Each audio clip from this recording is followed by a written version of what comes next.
अधर्मस्य जयो भूयात् अधर्मस्य पराजयः भूयात् प्राणिषु सद्भावो विश्वस्यास्य शिवं सदा।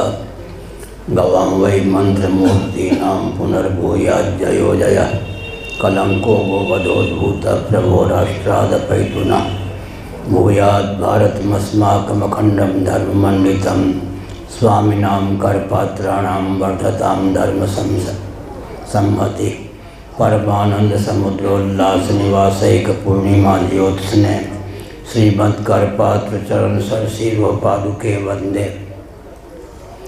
संस्कृति सागर निपतल्लोक समुद्धार कारणीभूते श्रीमत्करपात्र चरण सरसीव पादुके वंदे।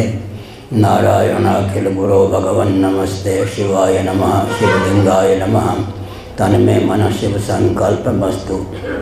श्री राम जय राम जय जय राम। श्री राम जय राम जय जय राम। श्री राम जय राम जय जय राम।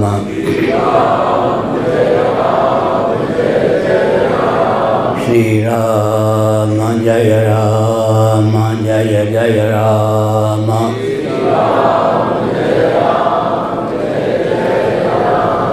धर्म की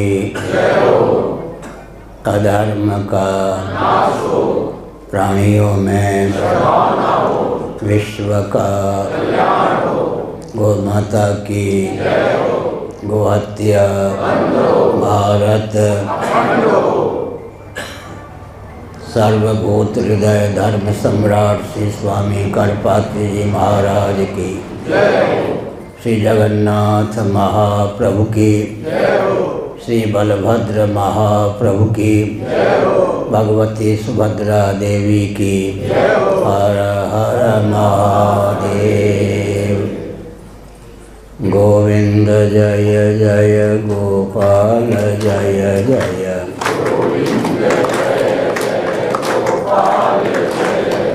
राधा रमण हरि गोविंद जय जय।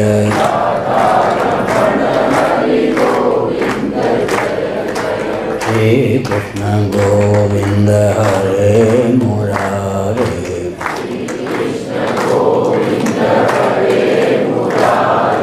हे नाथ नारायण वासुदेव।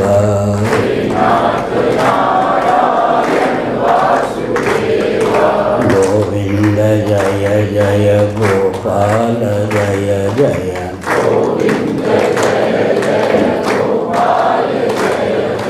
राधा रमण हरि गोविंद जय जय।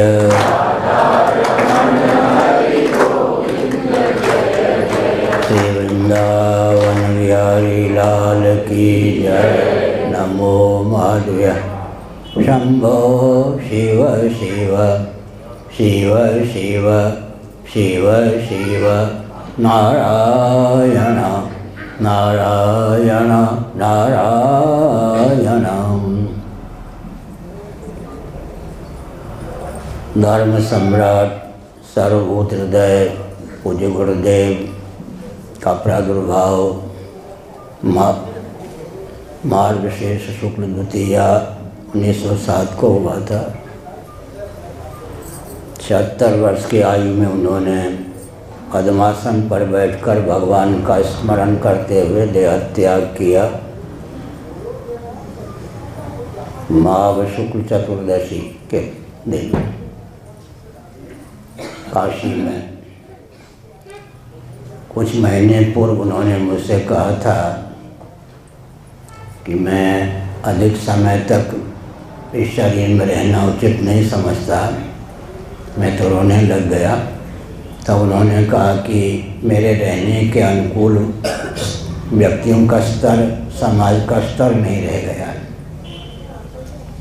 महापुरुषों के जीवन में कठिनाइयाँ रहती है, उनका जो स्तर रहता है उसके अनुसार समाज का स्तर न होने पर उन्हें अधिक समय तक जीवित रहने या लीलापूर्वक विद्यमान रहने की भावना नहीं रह जाती। स्तर की बात। पूज्य स्वामी अखंडानंद सरस्वती जी महाभाग कहा करते थे कि धर्म और ब्रह्म के मर्मज्ञ इस धराधाम पर एकमात्र स्वामी करपात्री जी महाभाग हैं।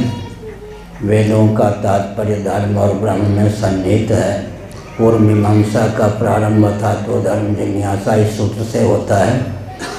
उत्तर मीमांसा का प्रारंभ था तो ब्रह्म जिज्ञासा इस सूत्र से होता है। जीवन को सार्थक करने के लिए धर्मनिष्ठा और भगवत भक्ति रूपा ब्रह्मनिष्ठा अपेक्षित है। जिसके जीवन में धर्मनिष्ठा नहीं, भगवत भक्ति रूपा ब्रह्मनिष्ठा नहीं, प्रामाणिक रीति से विचार करने पर उसका जीवन ही सिद्ध होता है।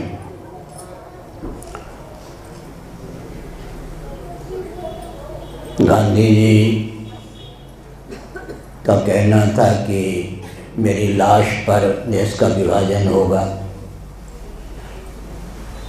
पूज्य गुरुदेव स्वामी करपात्री जी महाभाग ने कहा देश के विभाजन की व्यूह रचना गांधी जी कर रहे हैं।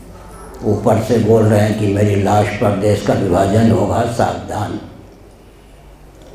पूज्य गुरुदेव को लाहौर जेल में बंद किया गया और देश का विभाजन हुआ पहले, फिर देश को स्वतंत्रता प्राप्त हुई। स्वतंत्र भारत में किसी महापुरुष ने अधिक से अधिक समय तक जेल यात्रा झेली हो तो उन्हीं का नाम पूज्य स्वामी करपात्री जी महाराज है। उनको मरवाने का भयंकर षड्यंत्र किया गया। तिहाड़ जेल में गोरक्षा के संदर्भ में वे दिल्ली में रह रहे थे। 24 घंटे पहले खूनी कैदियों को बेड़ी हथकड़ी से मुक्त कर दिया गया। इंदिरा गांधी भारत की प्रधानमंत्री थी। 24 घंटे पहले खूनी कैदियों को बेड़ी हथकड़ी से मुक्त करके उनको लोहे के क्षर पकड़ा दिए गए और पूज्य गुरुदेव पर वे सब खूनी कैदी लोहे के क्षर लेकर टूट पड़े। एक संत हमारे परिचित थे, उन्होंने अपने आप को यूँ करके पूज्य गुरुदेव के शरीर की रक्षा की, लेकिन लोहे का एक हिस्सा उनकी आँख में चुभ गया, इसलिए उनकी आँख में बहुत पीड़ा थी। ज्योतिषपीठ के मान्य जगत गुरु शंकराचार्य श्री कृष्ण बोधाश्रम जी महाभाग ने कालांतर में बताया कि आप समर्थ हैं, अपनी आँख की रक्षा कीजिए तो हम लोगों को आँख प्राप्त रहेगी। सूर्य की धारणा करके पूज्य गुरुदेव ने उस आँख की पीड़ा को शांत किया, लेकिन अंतिम दिनों में वो जो आँख की पीड़ा थी इतनी भयंकर थी कि उन्होंने शरीर रखना उचित नहीं समझा। योगासन के माध्यम से भगवान का स्मरण करते हुए, स्वरूप का स्मरण करते हुए उन्होंने लीलापूर्वक देह संवरण किया। तो हमने एक संकेत किया है कि स्वतंत्र भारत में एक महापुरुष को इतनी यातना दी गई। भारत के इतिहास में यह विचित्र गाथा है।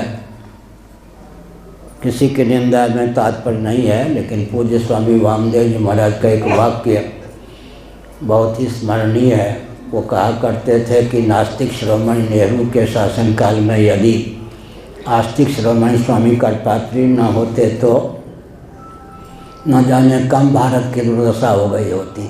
उन्होंने कलयुग को स्तंभित किया। कलयुग में भी धर्मयुग की प्रतिष्ठा की, यज्ञ युग की प्रतिष्ठा की।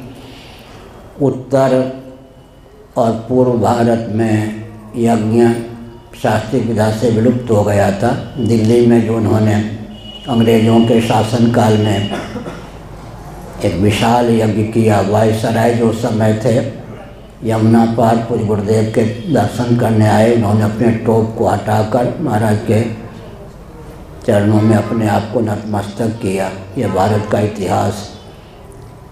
हमने संकेत किया कि पूर्व और उत्तर भारत में यज्ञ युग को प्रवर्तक हमारे पूज्य गुरुदेव ही सिद्ध होते हैं। साथ ही साथ श्री विद्या की उपासना भी पूर्व और उत्तर भारत में विलुप्त हो गई थी। उस विद्या को पुनः उद्भाषित करने वाले भी पूज्य महाराज ही सिद्ध होते हैं। धर्म नियंत्रित, पक्षपात विहीन, शोषण विमुक्त, सर्वतःप्रद शासन तंत्र, यह वाक्य भी उन्हीं का दिया हुआ है। धर्म नियंत्रित, पक्षपात विहीन, शोषण विमुक्त, सर्वतःप्रद शासन तंत्र की प्रतिष्ठा भारत में हो, यह वाक्य उन्होंने दिया। हम लोग श्री राम जय जय राम, धर्म की जय हो, अधर्म का नाश हो, प्राणियों में सद्भावना हो, विश्व का कल्याण हो, यह जय घोष करते हैं। यह जय घोष भी उन्हीं का दिया हुआ है। तो हमने एक संकेत किया, स्वस्त्यस्तु विश्वस्तु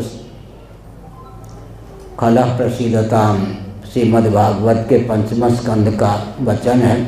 स्वस्त्यस्तु विश्वस्य, इसी आधार पर उन्होंने विश्व का कल्याण हो, यह जय घोष विश्व को दिया। यद्यप केवल 76 वर्षों तक वे रहे, लेकिन उनका जो जीवन था परम आदर्श। मैं संकेत करता हूँ 24 घंटे में 1.5 या 2 घंटे ही वे विश्राम करते थे। रात्रि के 1:30 बजे उठ जाते थे, स्नान करते थे। अगर यात्रा में होते तो ड्राइवर से कह देते कि जल की व्यवस्था होती स्नान के लिए कहीं जंगल में, 1:30 बजे कार रोक देता। 10 बजे से 1:30 बजे तक वो यात्रा करते रात्रि में कार से। जब यात्रा में होते थे तो ड्राइवर कार रोक देता, शौचक क्रिया से निवृत्त होकर स्नान कर लेते। ड्राइवर से कहते कि 10 किलोमीटर आगे जाकर कार खड़ी कर देना, पूजन की व्यवस्था करना। 10 किलोमीटर तक अकेले वे दैनिक पाठ मुझसे करते हुए यात्रा करते। 10 किलोमीटर आगे कार खड़ी रहती, पूजन की व्यवस्था रहती, उस समय पूजन कर लेते। त्रिकाल स्नान, त्रिकाल पूजन वे करते थे। आजकल योग की परिभाषा जो नहीं जानते वे भी योग योग योगा योगा चिल्लाते हैं, लेकिन 2.5 घंटे तक नित्य ही शीर्षासन में दुर्गा सप्तशती का संपूर्ण सहित पाठ वो नित्य करते थे। सुनी सुनाई बात नहीं है, मैंने दर्शन किया है, उनकी सेवा में मैं रहा हूँ। 2.5 घंटे तक शीर्षासन पर संपुट सहित दुर्गा सप्तशती का पाठ करने वाले वे महापुरुष थे। हमने एक संकेत किया, उन्होंने वैदिक ज्ञान विज्ञान को विशद किया, सूत्रात्मक ज्ञान विज्ञान को भी विशद किया, विस्तृत ज्ञान विज्ञान को सूत्र शैली में व्यक्त किया। तपोबल के अमोघ प्रभाव से जो लुप्त ज्ञान विज्ञान उनको उद्भाषित किया, यह सब देन उनकी है। उन्होंने जो यजुर्वेद पर भाष्य लिखा, उनके ही लीला संवरण के बाद उसे प्रकाशित करने का अवसर हमको प्राप्त हुआ। दानुका नामक सेठ जी को कहकर वेदार्थ पारिजात जो उनके ग्रंथ हैं, अमिट कीर्ति गीता प्रेस से प्रकाशित ग्रंथ है, मार्क्सवाद और रामराज्य। आपको सुनकर आश्चर्य होगा, उन्होंने जेल में उस ग्रंथ को लिखा था। स्वतंत्र भारत में भी कारागार में उन्होंने मार्क्सवाद रामराज्य नामक ग्रंथ को लिखा था, जो आजकल गीता प्रेस से प्रकाशित है। अगर वो ग्रंथ ना होता तो नेहरू जी भारत को कम्युनिज्म की धारा में बहाना चाहते थे। उस ग्रंथ का खंडन करने के लिए नेहरू जी ने प्रेरणा दी राहुल सांकृत्यायन को। राहुल सांकृत्यायन 32वीं भाषा के विद्वान थे। राहुल सांकृत्यायन ने मार्क्सवाद रामराज्य नामक ग्रंथ का खंडन किया। नेहरू जी ने टिप्पणी कर दी, राहुल तुमसे खंडन बना लें। फिर पूज्य गुरुदेव ने राहुल की भ्रांति नामक पुस्तिका लिखकर उस ग्रंथ का भी खंडन किया। तो हमने एक संकेत किया, यदि मार्क्सवाद रामराज्य नामक ग्रंथ ना होता तो नेहरू जी के शासनकाल में भारत कम्युनिज्म के रंग में पूर्ण रूप से रंग गया होता। कम्युनिस्टों की टोली आई कुछ गुरुदेव के पास मिलने। कुछ गुरुदेव ने केवल एक प्रश्न कर दिया कि जितना मोटा कठोर चंदन का वृक्ष हो उतना ही मोटा कठोर बबूल का भी वृक्ष हो। बबूल के वृक्ष को काटने में जितना समय लगे चंदन के वृक्ष को उसी कुठार से काटने में उतना समय लगे। परंतु बताओ चंदन की कीमत अधिक क्यों, चंदन का मूल्य अधिक क्यों और बबूल का मूल्य कम क्यों? उन्होंने कहा इस समय तो उत्तर नहीं दे सकता, रूस में जाकर विचार करूंगा, जीवन भर तो आए नहीं। एक ही प्रश्न में रूस का जो बौद्धिक जगत था चार खाने चित्त हो गया। उनकी मेधा शक्ति अद्भुत थी। हमने एक संकेत किया, ऐसे महापुरुष कभी कभी धराधाम पर अवतीर्ण होते हैं। एक बार उन्होंने एकांत में मुझसे कहा, देखो कालांतर में तुमको लोग कहेंगे कि कलयुग है, वो हत्या होनी ही है, धर्म का स्पर्श होना ही है, किसी की बात पर ध्यान मत देना। मैं जो कहता हूँ ध्यानपूर्वक सुन के और उसे कटिबद्धता पूर्वक क्रियान्वित करना, क्योंकि कलयुग में भी बीज की रक्षा भगवान को अभीष्ट है। कलयुग के अंतिम चरण में ब्राह्मण कुल में भगवान कल्कि का अवतार होगा। इसका अर्थ कलयुग के अंतिम 4,32,000 वर्ष आयु कलयुग की, कलयुग के अंतिम चरण में ब्राह्मण कुल में भगवान कल्कि का अवतार होगा। तब तक कोई ब्राह्मण वंश पवित्रता को संजोए हुए रहेगा, वर्ण संकरता कर्म संकरता से सुदूर रहेगा, तब तो भगवान का अवतार होगा। उन्होंने कहा कि कलयुग के अंतिम चरण तक वर्णम व्यवस्था सुरक्षित रहेगी, इसलिए वर्णम व्यवस्था में विकृति न आवे, बीज की रक्षा रहे, इसका प्रयास अवश्य करना चाहिए। भगवान सूर्य को स्नान के बाद वो जल देते थे उनके नामों का उच्चारण करते हुए। उस समय कोई भीड़ भाड़ तो होती नहीं थी, वो अपनी साधना को बहुत गुप्त छिपा के रखते थे। हमने देखा एक एक नाम लेकर जल देते समय विह्वल होते थे, विह्वल। आजकल के वेदांती तो मूर्ति पूजा आदि के लेकर बहुत ही अभद्र शब्दों का प्रयोग करते हैं, लेकिन भगवान सूर्य को जिस आस्था पूर्वक वे नाम लेकर जल देते थे, आदित्याय नमः, रवये नमः, सूर्याय नमः, ये सब उनकी विह्वलता देखते ही बनती थी। गमले में एक तुलसी का पौध था, बिरवा, किसी के चलने से उसकी एक शाखा टूट गई। उनके कक्ष के पास ही वो तुलसी का गमला रखा था।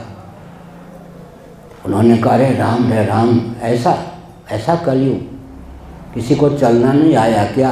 तुलसी का बिरवा टूट गया। अब देखिए, तुलसी का बिरवा टूट गया, उसको लेकर उनको इतना कष्ट था, बड़ी विकट बात। हमने एक संकेत किया, आस्तिक कितने थे, शरीर कुछ दुर्बल हो गया था, गंगा जी के तट पर केदार घाट वाराणसी में निवास करते थे। स्नान किया गंगा जी में, ग्रहण का अवसर रहा होगा था, तो सर्दी बुखार स्वाभाविक था।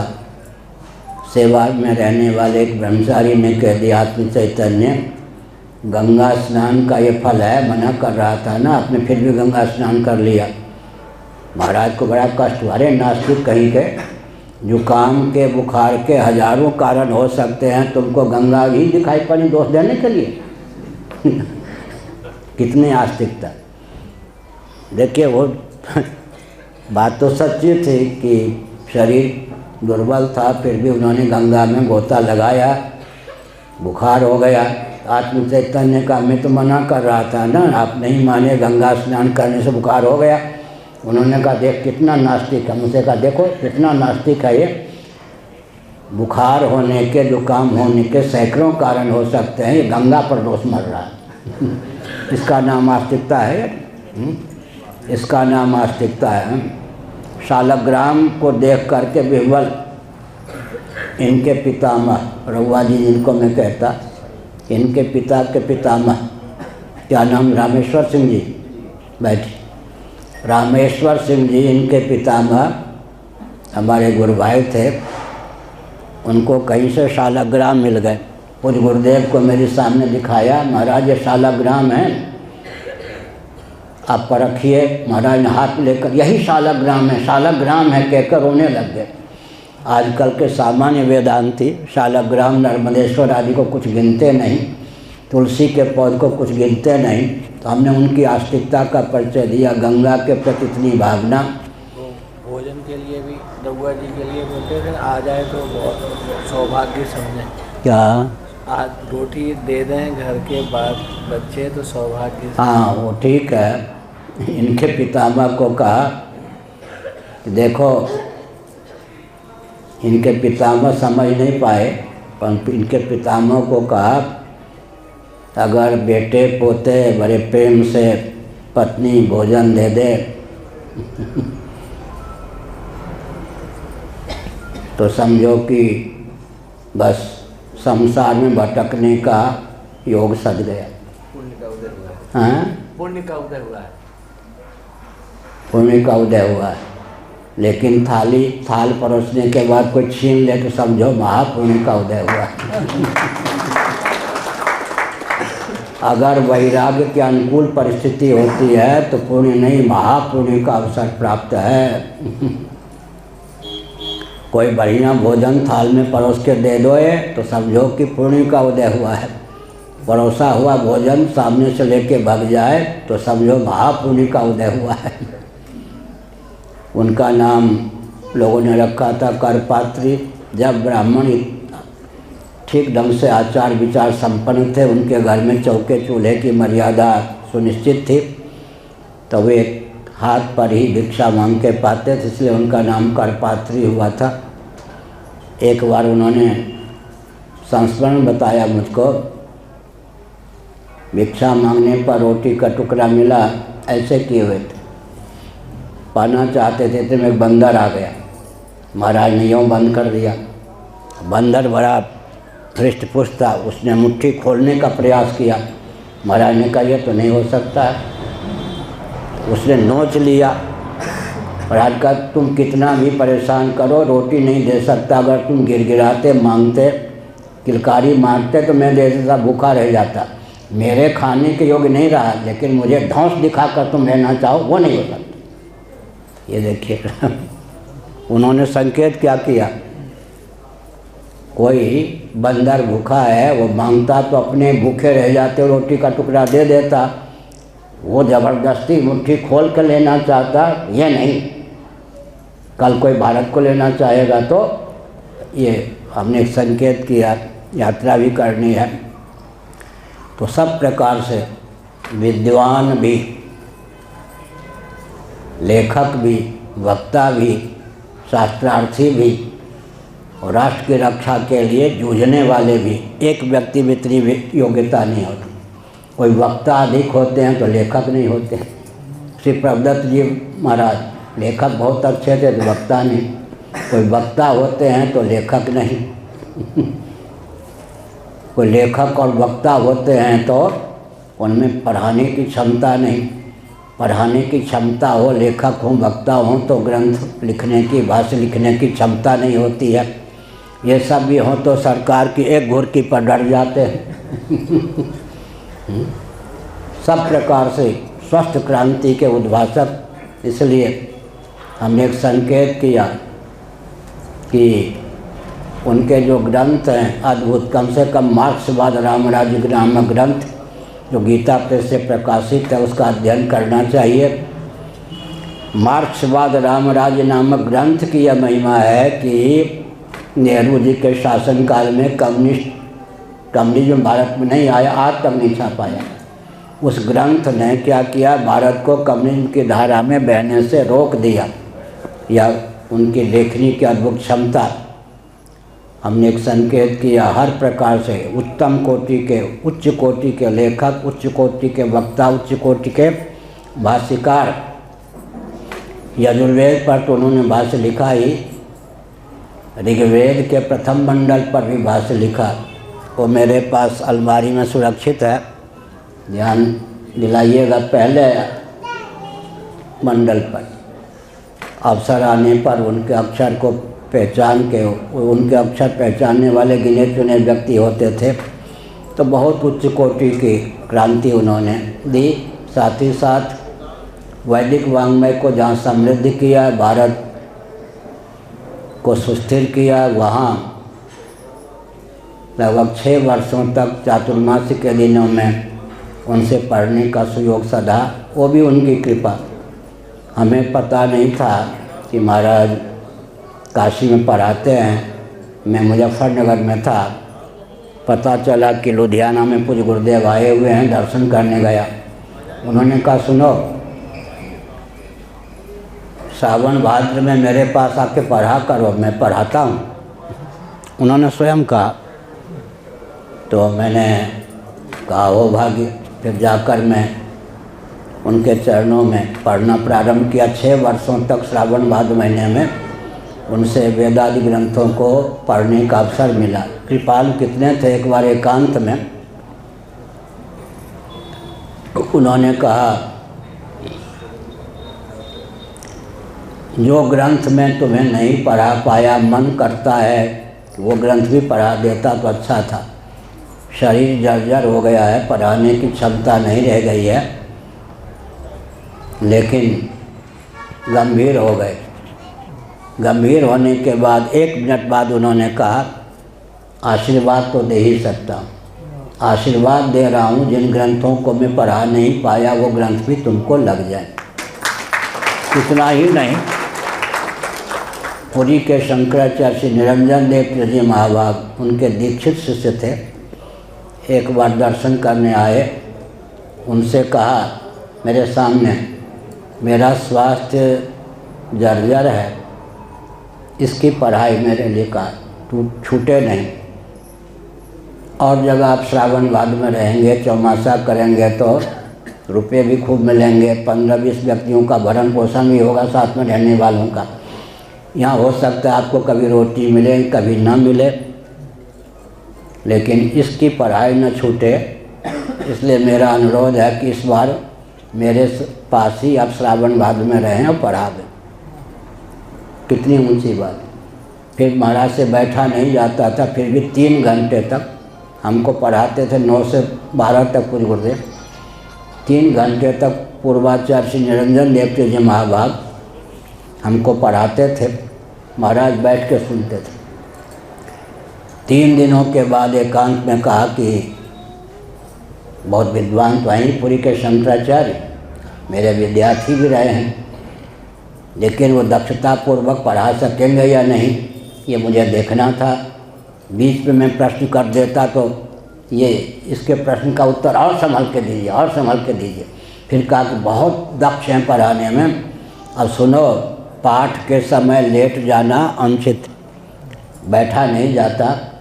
तो पुरी के शंकराचार्य से कहो, निरंजन देव जी महाराज, अगर उनको उचित लगे तो दूसरे कक्ष में पाठ हो। तो ये जो हमको स्वयं पढ़ाया, फिर पुरी के शंकराचार्य के साथ जोड़ दिया उन्होंने। लोग कहते हैं, मुझे तो नहीं मालूम, एकांत में कहा कि आपको उत्तराधिकारी चाहिए, शंकराचार्य इसी को बनाना, मुझे नहीं मालूम, लेकिन कोई ना कोई तो प्रेरणा रही होगी कि मैं उनका दीक्षित शिष्य नहीं, फिर भी मुझे उन्होंने। और एक विचित्र बात, संस्मरण ही सुनाना है। एक बार उन्होंने कहा कि आश्चर्य की बात है, जिस क्षेत्र का शरीर है उधर की ओर ध्यान दिलाया। तुम तांत्रिक कुल के व्यक्ति हो, लेकिन कभी श्री विद्या की दीक्षा की तुमने भावना नहीं व्यक्त की। दक्षिण भारत से व्यक्ति उनके पास श्री विद्या की दीक्षा लेने आते थे, आंध्र आदि से। मुझे तो बहुत मैंने कहा बहुत बड़ी भूल हुई, मैं प्रार्थना करता हूँ मुझे श्री विद्या की आपसे दीक्षा प्राप्त हो। मुस्कुरा, ये देखिए कृपा हुई या नहीं। उन्होंने अपनी ओर से कहा कि कहाँ दक्षिण भारत से लोग आकर के मुझसे श्री विद्या की दीक्षा लेते हैं, तुमने कभी श्री विद्या की दीक्षा की भावना नहीं व्यक्त की, जबकि तुम्हारा शरीर तांत्रिक कुल का है, तांत्रिक क्षेत्र का है। मैंने प्रार्थना की तो उन्होंने कहा आज मुहूर्त नहीं या कल। मैं घबरा के दक्षिण की ओर मुँह करके बैठ गया। मार्कंडे जी जो हमारे गुरु भाई थे, बहुत ऊंचे विद्वान, उनको बुलाया था कर्मकांड के लिए। कहे दक्षिण को मुँह करके नहीं, इधर मुँह करो। फिर उन्होंने कहा तुम लिखने पढ़ने वाले हो, श्री विद्या की दीक्षा एक चरण में नहीं 5-7 चरणों में होती है, एक एक करके, लेकिन एक साथ उन्होंने सब चरणों की दीक्षा दे दी। तो हमने बताया वे महापुरुष भगवत कोटि के, कारक कोटि के होते हैं, भगवत स्वरूप होते हैं। जैसा उनका नाम था हरिहर, स्वयं हरि स्वरूप से महाराज स्वरूप। उनकी उपासना पद्धति को देखकर कोई अनुमान नहीं लगा सकता था कि इनके इष्टदेव कौन है। भगवत स्वरूप थे, तत्वज्ञ महापुरुष थे। लेकिन मैंने बताया वामन द्वादशी के दिन इतने लड्डू का भोग लगवाते थे और भगवती की आराधना, सूर्य की आराधना, शालग्राम की आराधना, नर्मदेश्वर की आराधना। तत्वज्ञ होने पर भी कोई इतने सगुण साकार देवी देवताओं का उपासक, इतने बहुत उच्च कोटि की उपासना और संघर्षमय जीवन। आपको सुनकर आश्चर्य होगा, वे सूर्यास्त के पहले ही पाते थे, नमक और मीठा नहीं पाते। भोजन में स्वाद क्या होगा, नमक और मीठा नहीं पाते थे और अत्यंत उष्ण भोजन करते थे। 15 मिनट में लगभग भगवान को भोग लगाते थे, 6-7 मिनट में भोजन कर लेते थे। क्या स्वाद, न नमक पाते थे न मीठा। 15 मिनट में भगवान को भोग लगाते थे, लेकिन भोजन करने में 5-7 मिनट से अधिक, 7.5 मिनट से अधिक लगता ही नहीं था। इस प्रकार से जिनके जीवन में रसनेन्द्रिय पर पूर्ण नियंत्रण और इतने बड़े विद्वान, हर क्षेत्र में, राजनीतिक क्षेत्र में भी, दर्शन के क्षेत्र में भी, विज्ञान के क्षेत्र में भी, क्रांतिकारी भी, ऐसे महापुरुष कभी कभी अवतीर्ण होते हैं।